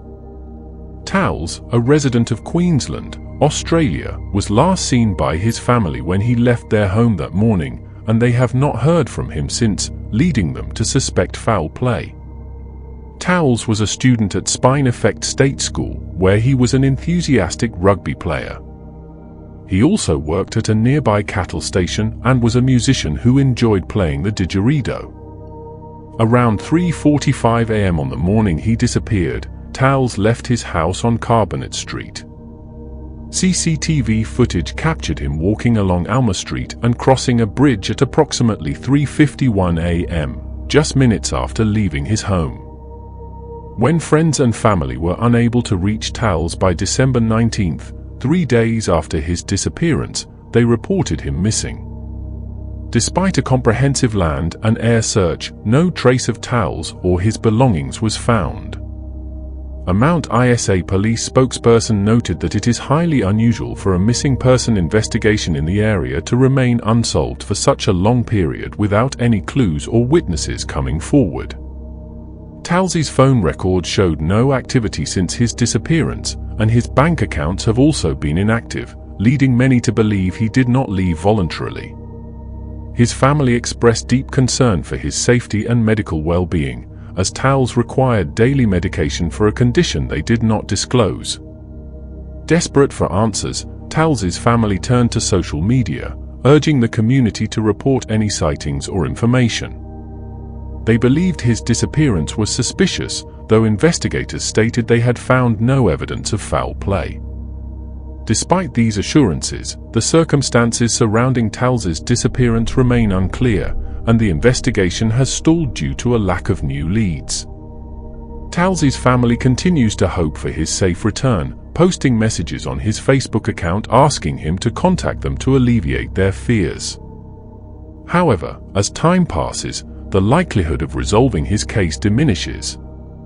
Tals is described as having dark curly hair, short at the back and sides, with an average build, and standing 5 feet 5 inches tall. He has a distinctive star tattoo under his left eye and an indigenous flag tattoo on his left forearm. At the time of his disappearance, he was wearing an orange, black, and white shirt, black shorts, black shoes, and a maroon bucket hat. Anyone with information about Tals's disappearance is urged to contact their nearest police station immediately. His family and friends continue to search for answers and hold on to hope that one day they will find out what happened to Tals Arfat. Jackson Brent Garcia was last seen by his cousin the day after Christmas in 2020. Without any warning, he left the house and has not been seen or heard from since. Brent was 18 years old and living in Sumter County, South Carolina, at the time of his mysterious disappearance. He was very close to his family, especially his grandmother, with whom he lived. Brent had dreams of becoming a veterinarian and had a deep love for animals. Christmas Day 2020 was like any other for Brent and his family. They gathered at his mother's house, enjoying good food and exchanging gifts. No one noticed anything unusual about Brent that day, and they had no idea it would be the last time they saw him. After the celebration, Brent left with his grandmother but did not go home with her. Instead, he went to visit a cousin, which was unusual as he typically informed his family of his whereabouts. Brent and his cousin spent the evening playing games. At one point, Brent's brother called, and they chatted for a while. Around 5:30 p.m., Brent received a call from his grandmother, who asked if he would be coming home that night. Brent assured her he would be home soon. This was the last time she heard from him. When Brent didn't return home, his grandmother, Jean, tried to call him again but got no response. Brent's location was still known at this point, as he stayed at his cousin's house for the night, which was unusual for him not to inform his grandmother about his plans. On the evening of December 26th, Brent vanished. He and his cousin had taken the dog outside around 7 p.m. After the dog was done, Brent's cousin took the dog back inside, but Brent didn't follow. His cousin didn't actually see Brent leave, but noticed he was gone when he returned to look for him. A few days later, Brent's mother reported him missing. Sniffer dogs picked up his scent at a Family Dollar store on Route 15, about an hour-and-a-half walk from his cousin's home and far from his grandmother's place. Despite a search of the area, no clues were found. For over 2 years, Brent's family has been searching for answers and raising awareness of other missing person cases in the local area. A $10,000 reward is offered for information leading to Brent. Anyone with information can contact the Sumter County Sheriff's Office at 803-436-2000. In 1991, the disappearance of Angela Hammond shocked the tight-knit community of Clinton, Missouri. Angela, a beloved recent graduate of Montrose High School, was known for her outgoing personality. Engaged and 4 months pregnant, she was excited about her future with her fiancé, Rob Schaefer. On the night of April 4, 1991, Angela was last seen at 11:45 p.m., talking to Rob from a payphone in the heart of Clinton. Their conversation took a sinister turn when Angela mentioned a suspicious man in a green 1970s Ford pickup truck circling the lot. She described the truck in detail, noting a distinctive fish decal on the rear window and a filthy, bearded man driving it. Their conversation was abruptly cut short by Angela's scream. Rob immediately drove to the phone booth but was too late. He saw the truck speeding away and even heard Angela scream his name from the vehicle. Rob chased the truck, but his car broke down, leaving him helpless as the truck vanished. Rob provided the police with a detailed description of the truck and its driver. Despite this, the man remains unidentified. The community was left reeling, and Rob was initially a suspect but was cleared after a polygraph test. Authorities believe Angela's case may be linked to the abductions of 2 other Missouri women, Trudy Darby, who was kidnapped and murdered in January 1991, and Cheryl and Kenny, who vanished in February 1991. Both cases shared unsettling similarities with Angela's disappearance, though no definitive link has been established. Over the years, there have been numerous unconfirmed sightings of Angela, but none have provided concrete evidence. Angela was a promising young woman working at a bank and attending Central Missouri State University. Her abduction shattered the town's sense of safety and left a void in her loved ones' lives. On the 30th anniversary of her disappearance, the Clinton Police Department reaffirmed their commitment to solving the case, revealing new leads, including a possible connection to a major drug bust. A letter threatening a confidential informant, sent the same night Angela was abducted, hinted at a case of mistaken identity involving the informant's daughter, also named Angela. A recent anonymous tip mentioned 2 critical names, but lacked contact details. The police urged this person to come forward, emphasizing the importance of their information. Despite decades passing, the quest for answers continues. The Clinton Police Department encourages anyone with information to contact them at 660-885-5561, hoping to bring closure to Angela's family and friends. Stephen Newing was born on April 15, 1958, in the coastal town of Blackpool. He was the oldest of 4 children. His mother, Jean, fondly recalled in 2013, "I think of his cheeky little freckled face and the way he always used to get into mischief, whether it was falling off his bike, out of a tree, or getting his teeth knocked out by a football." In 1969, the Newing family lived on Lee Warner Avenue in Fakenham, Norfolk. On September 2nd of that year, during Stephen's school holidays, the 11-year-old was playing with a friend. He told his mother he would have dinner at his friend's house and promised to be home by 8 p.m. before he left. However, when 9 p.m. came and Stephen had not returned, Jean called the police. Stephen was last seen by his brother and a friend around 3 p.m. and was later spotted walking alone along a road. He had left his bicycle at home and had no money with him. Police conducted extensive door-to-door searches and numerous interviews. Stephen's satchel was found near a water tower not far from his home. Reports of sightings came from Norfolk and Suffolk, and a significant one came from Sutton Bridge in Lincolnshire. There were fears Stephen might have fallen down a well, but authorities thoroughly investigated and dismissed this possibility. The Newing family home was searched twice, and authorities were confident that Stephen's family was not involved in his disappearance. Investigators considered the possibility of abduction, even interviewing a circus worker in the area at the time, but no evidence supported this theory. Despite the lack of a body, Stephen's family held a memorial service for him at Fakenham Parish Church in 2002. They hoped this would help them cope with his disappearance. Jean worked with the Benjamin Foundation to open the Stephen Newing House in partnership with Flagship Housing and the North Norfolk District Council. The house provides housing and support to vulnerable 16 to 25-year-olds to combat youth homelessness. Jean found comfort in visiting the residents and brought them Christmas presents every year. Even as she honored Stephen's life, Jean never gave up on finding her son. "I still very much want to know what happened to him. At my age, I don't know that I'll ever know the truth, but I feel it's important for me to find out," she said in 2013.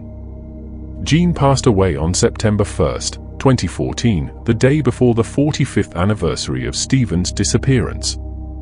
In 2019, investigators highlighted a detail in hopes of jogging witnesses' memories. The day before he vanished, Stephen had found a white mouse in a neighbor's garden and was showing it to friends.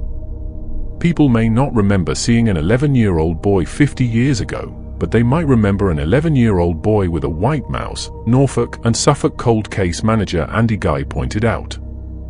Mr. Guy felt it was crucial to release this detail while potential witnesses were still alive.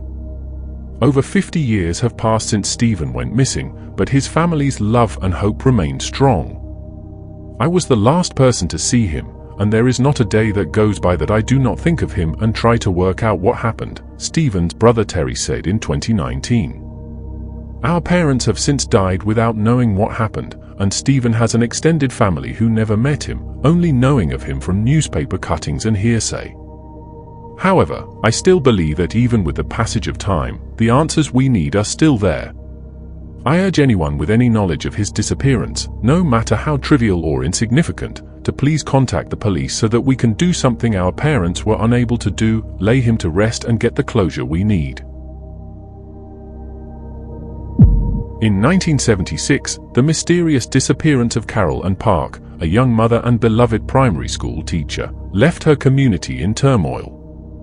Carol, married to fellow educator Gordon Park, shared a passion for teaching. However, their seemingly perfect marriage was marred by personal and marital issues. On July 17, 1976, the Park family planned a trip to Blackpool. Carol, feeling unwell, stayed home. When her family returned, they found her gone, with her wedding ring left behind. Gordon did not report her missing for 6 weeks, citing her past behavior of leaving during school holidays. It wasn't until she failed to return for the new school term in September that Gordon, through his solicitor, reported her missing. The initial investigation stalled, with Gordon being warned he would be a prime suspect if a body was found. Despite family suspicions, no evidence emerged. The mystery remained unsolved until August 13, 1997, when amateur divers discovered Carol's body 75 feet deep in Coniston water. She was found in a nightgown, her eyes covered with plasters, wrapped in plastic bags, and weighed down with lead piping. The discovery led to Gordon Park's arrest. The intricate knots used to bind Carol's body were similar to those found in Gordon's house and boat, raising suspicions. His emotionless demeanor during interviews further fueled these suspicions. Despite initial charges, Gordon was released due to insufficient evidence. In 2004, new leads and a confession from a former cellmate reignited the case. The trial, lasting 10 weeks, was based on circumstantial evidence. The prosecution suggested Gordon used a heavy weapon to kill Carol and stored her body in a chest freezer before disposing of it in the lake. Despite his insistence on innocence, Gordon was found guilty and sentenced to life imprisonment. In 2007, an appeal campaign raised doubts about the conviction, citing new evidence and police misconduct. However, the appeal was rejected in 2008, with the judges deeming the new evidence insufficient. The case remained controversial, with lingering questions about the fairness of the trial and the integrity of the evidence. On January 25, 2010, Gordon Park was found dead in his prison cell, an apparent suicide on his 66th birthday. His family continued to assert his innocence, believing his death to be a result of the wrongful conviction. In 2019, a second appeal, based on new findings from the Criminal Cases Review Commission, questioned the evidence used in the trial. Despite these revelations, the appeal was rejected in 2020, leaving the conviction intact. The Lady in the Lake case, despite the conviction, remains shrouded in mystery. The circumstantial nature of the evidence, contested testimonies, and lingering doubts keep the case unresolved. The full truth of what happened to Carol and Park on that summer day in 1976 may never be known, leaving the case a haunting enigma in the depths of Coniston water. Denise Pflum, an 18-year-old standout athlete and high school track star, disappeared in 1986 in Connersville, Indiana. Denise had her sights set on earning a track scholarship for college, but her future was tragically cut short. She had been living with her parents and younger sister, looking forward to her senior prom, despite having recently ended a 3-year relationship with her boyfriend, Sean McClung.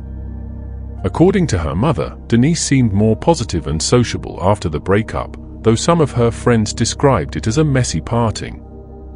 However, on March 27, 1986, Denise attended a bonfire party held on a rural farm in the Glenwood area. What started as a small gathering quickly grew into a large event, with 200 to 300 students in attendance. Denise stayed for a while before heading home. The next day, she realized she had left her purse at the party. Around 12:30 p.m., she called a few friends, expressing her discomfort about returning to the farm alone and asking if anyone could accompany her. Unfortunately, none of her friends were available, so Denise decided to go by herself. Before leaving, Denise briefly spoke with a neighbor, marking the last confirmed sighting of her. When Denise didn't return home for dinner that night, her parents, David and Judy Pflum, grew concerned. It was unusual for Denise to miss family meals, and she had been gone for hours. By 8:30 p.m., they reported her missing to the local police. However, the police were initially dismissive, suggesting that Denise was likely just out doing teenager things and that the family was overreacting. Realizing that the authorities weren't taking the situation seriously, Denise's family launched their search. They reached out to everyone they knew, asking if anyone had seen her. During the search, Denise's cream-colored 1981 Bic Regal was found abandoned near the farm where the party had been held. Denise's cousin had returned her purse to the Plum residence at 1:30 p.m., just an hour after she had left to retrieve it herself. The farmer who owned the property told police that Denise's car had been parked there from 12:30 p.m. to 1:15 p.m. but hadn't moved. Despite being only 3 miles from the bonfire site, there was no indication of why Denise would have been in that area. The police searched the area and questioned those who had attended the party, but no one recalled seeing Denise that day. Later, Denise's mother, Judy, received a tip from one of Denise's friends, who claimed to have seen her at the Fashion Bug clothing store on the day she disappeared. However, the description of what Denise was wearing didn't match what she had on before she went missing, leading investigators to dismiss the sighting as unreliable. Denise's ex-boyfriend, Sean McClung, was questioned by police. He claimed that the last time he saw Denise, she was alive, and he was never labeled a suspect. However, investigators noted that Sean didn't actively participate in the search for Denise, nor did he show any signs of emotional distress over her disappearance. Shortly after Denise went missing, Sean moved to Arizona, raising further suspicions. However, the case was initially led by Detective Lieutenant Ted McQuinley of the Fayette County Sheriff's Department, who happened to be Denise's father's cousin. Because of this personal connection, McQuinley kept the family updated on every development, no matter how small. However, the investigation took a disturbing turn on August 10, 1988, when a woman from Norfolk, Virginia, contacted Judy and David, claiming to be their daughter. Both parents stated that the voice on the phone sounded eerily similar to Denise's. Judy was especially convinced, noting that the call came on her day off, which she believed was a deliberate attempt by Denise to ensure someone would be home to answer. The family was filled with hope, and law enforcement spent 2 weeks trying to trace the Norfolk phone number. The Plum family even traveled over 750 miles to Norfolk, hoping to reunite with Denise. Working with local police, they conducted a citywide search, eventually tracing the call to a resident in an apartment complex. It turned out that the caller was a 19-year-old who had previously lived in Connorsville. Initially, she denied making the call, but eventually, she confessed to orchestrating a cruel hoax. She later admitted that she had never seen Denise and had made up the entire story. This revelation devastated the Plum family, turning their hopes into despair. The case remained cold until September 7, 2018, when new information emerged suggesting that Denise might have been murdered, with her body possibly buried in a rural area. The Mary Gray Bird Sanctuary became the focal point of a renewed search after a tip from the ex-girlfriend of a former person of interest. Various agencies, including the Fayette County Sheriff's Department, the Indiana Department of Natural Resources, and the Indiana Department of Homeland Security, joined forces to investigate the site. They used cadaver dogs and ground-penetrating radar, but heavy rainfall delayed the search, and ultimately, it yielded no new evidence. Over the years, investigators repeatedly returned to Denise's ex-boyfriend, Sean McClung, but each time, they found no conclusive evidence linking him to her disappearance. However, in July 2020, during a 3-hour interview, Sean made a shocking confession. He admitted to killing Denise in 1986. Despite this, he refused to disclose the location of her body. According to Sean, the two had gotten into an argument, and with the help of friends, he had hidden her body for over 3 decades. However, Sean had previously served jail time for several domestic violence charges unrelated to Denise's case. His confession was part of a plea deal that would have granted him immunity for the crime and dropped 2 other charges. However, because he refused to reveal the location of Denise's body, the deal was voided. Sean died in September 2020 at the age of 56 from a terminal illness, taking the secrets of what truly happened to Denise to his grave. Despite Sean's confession, the police have no physical evidence linking him to the crime, and Denise Plum's body remains missing. To this day, the full truth behind her disappearance and murder remains unknown, leaving her family and the community without the closure they so desperately seek. On the evening of March 2, 1986, 16-year-old Kevin Hicks left his home in Addiscombe, Croydon, South London, to buy a carton of eggs for his home economics exam the following day. This seemingly ordinary errand marked the beginning of a mystery that remains unsolved to this day. Kevin was a typical teenager, described by those who knew him as happy and well-adjusted. He had no significant issues at school and had been actively applying for jobs in the weeks leading up to his disappearance. The day of his disappearance was unremarkable. He had spent time with his family at a disco. At around 8:30 p.m., he informed his mother that he needed to buy eggs for his exam, a short walk away from Spelling's community shop on Lower Addiscombe Road. Kevin left his home shortly after speaking with his mother. The last confirmed sighting of him was at 10:10 p.m. on Shirley Road, heading back towards his home. This was the last time anyone saw or heard from Kevin. Kevin's mother spent the entire night watching for him from an upstairs window, worried when he didn't return. His sister, Alex, went to school the next morning, initially believing that Kevin was just out and about.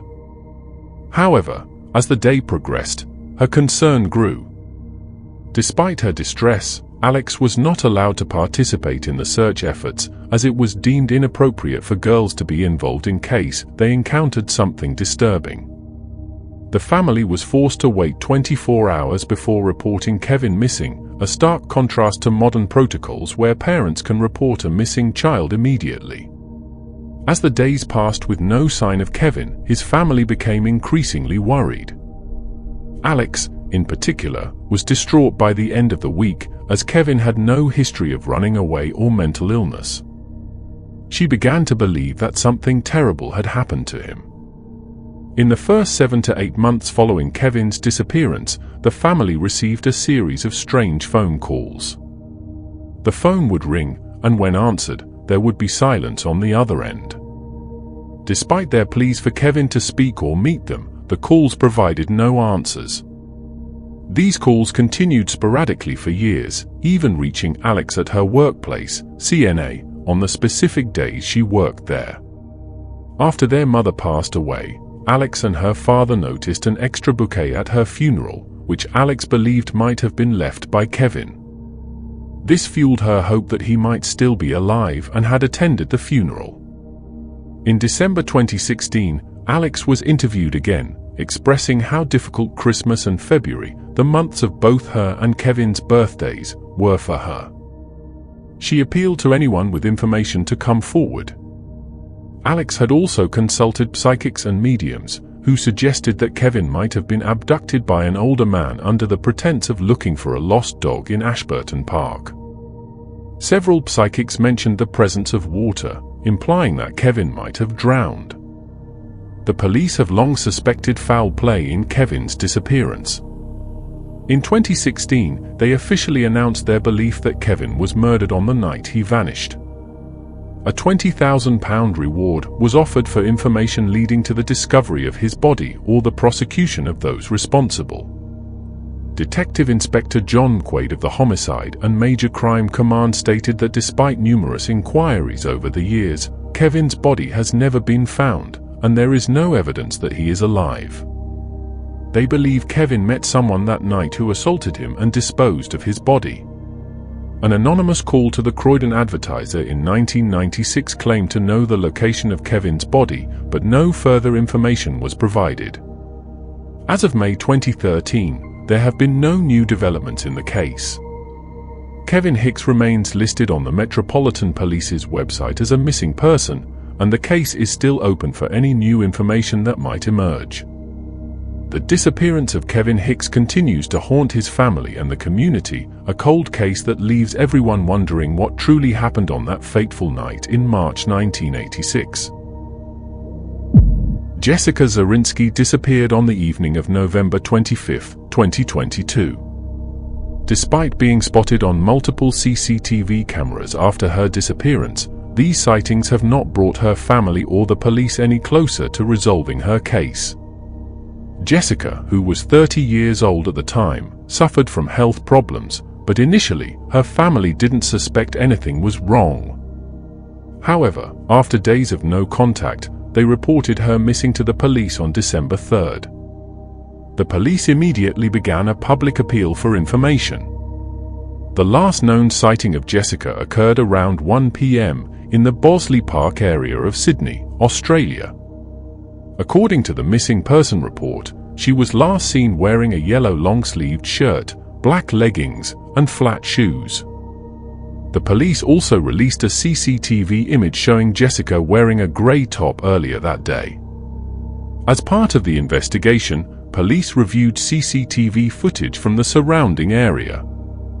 3 days after she was last seen by family and friends, CCTV footage captured Jessica walking in a suburban area of Bosley Park. In this footage, she was wearing an orange sleeveless shirt and black leggings.